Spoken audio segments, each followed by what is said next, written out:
Genocide, genocide, genocide. All the small folks that's out here dying.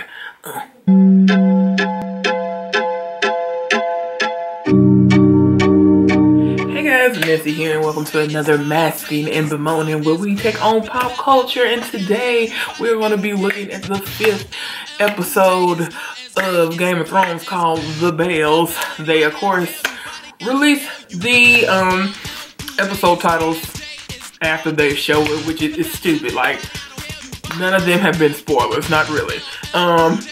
So yeah, it's goofy, but they're goofy. You'll see that because of this episode. 2 thumbs up, like, subscribe. There are spoilers all up and through this, and I'm gonna try to keep this short. I say that every time, but I actually mean it because, full disclosure, this is my least favorite of the episodes of the final season. So yeah, and the mask we're doing today, we're just gonna do an aloe vera soothing gel mask. It's like a Korean brand. Just, you know, give you that moisture and that calmness and all that good stuff. Alright, so with that being said, the reason why I did not like this episode is because it's not because, you know, your girl was out here committed genocide like we said that she was, and your girl being Danny, for all you Daenerys lovers who were very pro-genocide last week, because Missandei got her head taken, beheaded, or whatever you want to call it, which, you know, I'm surprised that you should honestly just be grateful that Cersei wasn't out here torturing people. So, knew that was gonna happen. Your girl been acting crazy all season long, and honestly, she been acting crazy prior to this season, so that wasn't a shock. But it's just that everything seems so anticlimactic to me. That's my opinion! And that Daenerys' behavior is kind of the only thing that's been seeded, because every other plot point kind of went nowhere. Let me back this up. Backing it up. Alright. So, she goes in, literally, dragons are blazing, and it burns up and destroys King's Landing. That's the gist of it. Why this needed to be an extra long episode, I do not know. It was not that interesting because, one, you didn't let anybody else flex. Like, we didn't get to see how good the Golden Company is. It just got burnt up. We didn't see too much pushback from the Scorpions on the tower, which is, you know, it's fine that they got burnt up. It's fine that the Iron Fleet got burnt up. It's fine that all of the soldiers that had something to do, that were actively fighting, got burned up. Fine. My issue was that when you was going into the city and people had already surrendered, that was the sign of the bells. After that, we basically just watched a terrorist attack, and I don't have interest in watching that. It went nowhere. And my other gripe with it is that Cersei, you know, she has been this, you know, the baddie bee this whole time, and she just went out kind of soft. I mean, and at the end of the day, someone else, I did see somebody point out that the way that history may remember her because of the way that this was done is that Cersei, regardless of her true intentions, she did do what she said she was gonna do. She brought all the people in for their safety, and you just burned through them, and most of the people that got killed were small folks and little kids, people that didn't have nothing to do with what's going on. So war crimes are afoot, but I guess did this need to all happen so Jon can finally see that how terrible she is, even though he clearly was uneasy when towards the beginning of the episode when Varys got burned by the dragon. Varys didn't make no noise. Varys knew what it was. He didn't apologize for what he did. He did say, and Tyrion was the final person to snitch on him. I don't know why I'm putting that in quotation marks, but yeah. But you know, and Varys didn't take back why he did it. He is the only person kind of their group of Team Dragonstone, if they're even a team at this point, or pro Danny Hive, whatever you want to call him. He's the only person alive that actually was an adult and living through the Mad King, because like Tyrion would have been a kid. Jaime was a kid, but Jaime has never been pro Targaryen anyway. So he remembers all that, so he didn't have no regrets, and he went out like a G. I'm wondering how many of his letters he actually did get to send off, so that would be interesting. And it keeps going back that he's going back to be like, not her, that Daenerys is basically saying that, you know, Sansa and Varys betrayed him, so that means Jon Snow betrayed her. And I'm like, you have been gunning from this from day one. This really ain't got nothing to do with them. It was gonna get out eventually. You already knew that 2 other people knew, so this is just an excuse for you to go back. So that's probably what's gonna be the last episode. And obviously, since Arya was trapped up in that all that devastation and seeing how, again, this was basically a terrorist attack, to all the small folks just to be doing it.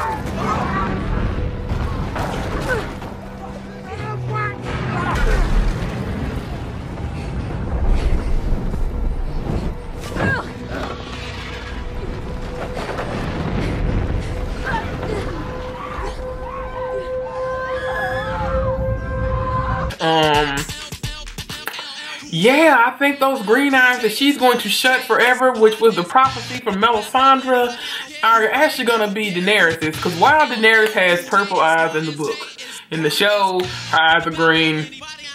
We all thought that it meant Cersei, but perhaps it is going to be Dany. I am predicting right now it is either going to be, it's going to be Arya or Jon, or it's going to be like a group effort among the Starks, because I'm feeling that's where she's going to turn to now, because she's already committed to this madness. So is she just going to go through burning up Westeros? But now, I would be interested to see if any of the, if they even deal with any of the other lords having any kind of reaction to this, because the bulk of it, again, was egregiously aggressive and unnecessary for no reason. Because, you know, like, these people surrendered, and even Cersei really didn't have that big of a fuss. She wasn't even mad when they rung the bell. She was just like, oh, okay, so I'm defeated, so let's deal with it. And, you know, then your girl got all nuclear worried. That's why the Drogon's gotta go, too. He's got to die, too. And,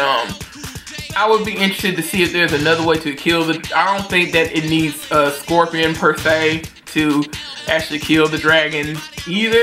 I think it would probably be something a little more simple. But yeah, she burned up all those ones that went King's Landing on the fleet, and then so I don't know if they had any more on wagons or anything like that. So I don't know. And this also means that Bronn is not gonna get paid. Cause Jaime dies with Cersei. Again, my issue with that is that you had seeded this up like, oh, everybody just knew that Jaime was gonna be the one that kills her. They introduced the Valonqar prophecy in the show for a little bit, that she would be killed by a little brother. As you know, that Cersei is the oldest, period. She's the oldest twin. None of that happened. She died with the person that she loved most, which is Jaime.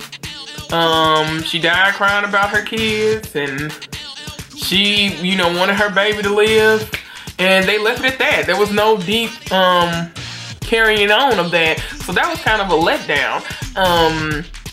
Even if they were gonna let her go down no blaze of glory, like, you ready to fucking die? Yeah, I'm a bad bitch. You can't kill me. I'm kind of let down that there was no final meet. There's no other face-to-face with Cersei from anyone else, really. So she talked to Tyrion, but it's like she didn't really talk to Dany anymore. She didn't talk with Sansa anymore, who, of course, people were like, oh, Sansa's helping Cersei. I saw that in one of the groups. I mean, I'm like, but why would she help Cersei? I said, if anybody on the show got to beef with Cersei out of anybody, it's Sansa. So that didn't make sense. But, you know, y'all don't make sense when it comes to your irrational hatred of Sansa. Just like y'all would be like, oh, she made a sacred oath in front of the heart tree. And it's like, who did this? Who said that? Who said that? Who said that? Where does this information come from? That's something new. Stop making up stuff to fit your narrative. And y'all the same people crying about, like, for whatever reason, you didn't see that this was coming. I just thought that it was kind of boring after a certain point, because it's like, we get it. You burning up, killing up everybody. And most of these people are just innocent and didn't have anything to do. So yeah, that's that. Like, the most thing that really made it boring is just like that everything else had been built up. I want to see what else the Golden Company can do. You just burned them. That's why you burned up the Iron Fleet. Euron gets killed by Jaime. Although he stabbed Jaime a lot, Jaime was already bleeding and probably was going to die. Anyway, by the time he got to Cersei, he thought that he found a boat for a smuggling.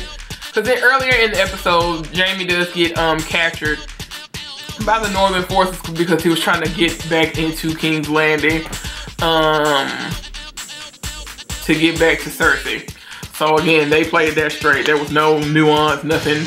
He didn't have no kind of secret plan to kind of kill her and do all that like it's set up in the Valakar prophecy. It's like, no, they just died. That's it. Yeah, so I was like, is all this actually meant to show that Jon, he already, like I said, he was already visibly uncomfortable with what happened with Varys, and this has not been the first time. Like, if Jon is going to kill you, he's not one to torture, he's not going to burn you, he's just going to lop off your head, and it's going to be for what he feels to be just, or what is, you know, he's able to do because of his station. It's not because it's necessarily personal, even though I would argue that him executing the people from the Night's Watch is kind of personal, but you know, but yeah, they betrayed the Lord Commander, so that's not all that personal, even though they were supposed to be his brothers and whatnot. He made some mistakes too, but he didn't do it out of malice, so there's that. And you know, and Daenerys had holed herself up in those rooms a couple of days, and people like, well, this is because of Sunday and all these people that she got that get killed up north. I'm like, no. She was planning on doing this to all begin with. This has always been going on in her mind, because even when she came, even you could see from Winterfell the way that she was dealing with the Starks, namely with Sansa, but also the other ones, because it was trickling down to everybody else, that she was irrational. And it's just like, you're just basically mad because they don't love you. They're not being disrespectful. They're just not like, hey, let's all sit around and party. That's it. And so basically all this is, you didn't get time for the people to feel any kind of way about you.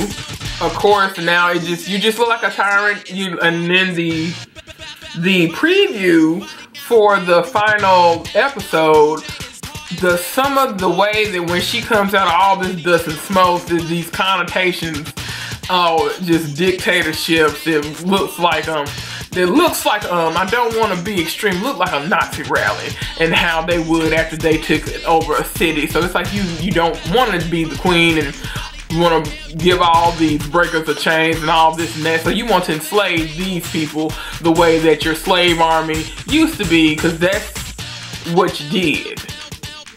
But you didn't give them the opportunity. At least in Marine, they were like, well, the slaves took the city over with that. It's like, this also isn't the first time she's done this. She did this to the other Dothraki, which always blew me as to why that they would be loyal to her. Because it's like, you know, if they had those last few Dothraki turn on Dany, that would be interesting. So, but I don't feel like it's necessarily going to be that interesting. I see people complaining about just now that like, oh, David and Dan are bad writers. I'm like, they have kind of been behaving this way. It's just that there's no nuance to things. It's the same things that people who particularly ones that have watched the show and read the books, there's no nuance to a lot of characters. There's a lot of open ends, or you took the quickest way, people dying off screen, and then we're just like, yeah, they're dead, and that's it. So that's what makes it boring. I would love to see the other lords come into play, and how that's going to go through. I do not think And even if it ended right here, this still wouldn't be a happy ending. So there are people like it's gonna be bittersweet, but is it? I was just like, I don't know. I don't know. That's all I can say about it. This episode was not great. Yeah, I have no interest in watching a terrorist attack for an hour. Basically, that's what it is. Oh yeah, Kaglane Bowl was a dud too. It's just basically, I did like the small interaction between the Hound and Arya, where he basically is like, the city is going to fall, everybody in it is going to die, get out of here, you don't want to end up like me. That was one of the best parts of it, because he has let revenge consume him to the point that he does not truly enjoy anything, but Arya has a chance of life.